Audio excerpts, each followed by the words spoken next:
पागल है। तान्या मित्तल तो पेड़ों से बातें किया करती है, गुड्डे गुड़ियों से बातें किया करती है, खुद से बातें किया करती है। अरे उसका तो दिमाग ही खराब है, वो तो ये सब फुटेज लेने के लिए किया करती है। अरे भाई चुप करो, तुम्हारे अंदर थोड़ी सी भी अकल है, थोड़ी सी भी इंसानियत नाम की चीज है?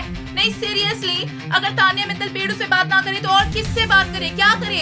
अगर उसे अपनी बात कोई जनता तक पहुंचानी है, अपनी माँ तक पहुंचानी है, तो क्या वो बाथरूम में जाके बात करे, बाथरूम में जाकर वो सारी बातें कहे, टॉयलेट में जाकर जहाँ पे कोई ना देखे, ताकि आप लोगों को ना लगे कि हाँ भाई वो रो कर सिंपैथी गेन कर रही है, कैमरे के सामने बोल रही है। भाई अगर उसे कोई बात अपनी माँ तक, अपनी जनता तक पहुँचानी है तो वो तो कैमरे को देख कर ही बोलेगी ना। कैमरे लगाए इसलिए गए हैं।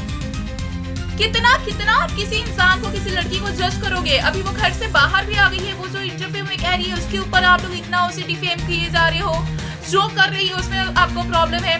नहीं सीरियसली आप सोचो, अगर उसे कोई बात अपनी माँ तक पहुँचानी है तो वो बाथरूम में जाकर बात करेगी तो उसकी माँ तक पहुँचेगी।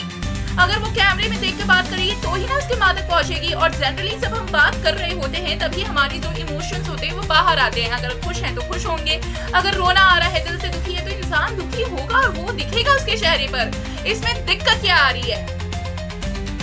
और गुड्डे गुड़ियों से बात करिए, अपने से बात करिए। जब उससे घर में कोई बात ही नहीं कर रहा है तो बंदी करे क्या? किसी न किसी से तो उसे बात करनी ही पड़ेगी ना, अपनी बात जनता तक पहुंचानी ही पड़ेगी ना। और जब इंसान इतना अकेला हो जाता है, इतना अकेला हो जाता है, तो वो खुद से भी बातें करता है या फिर किसी को भी देखता है तो उसे अच्छा लगता है।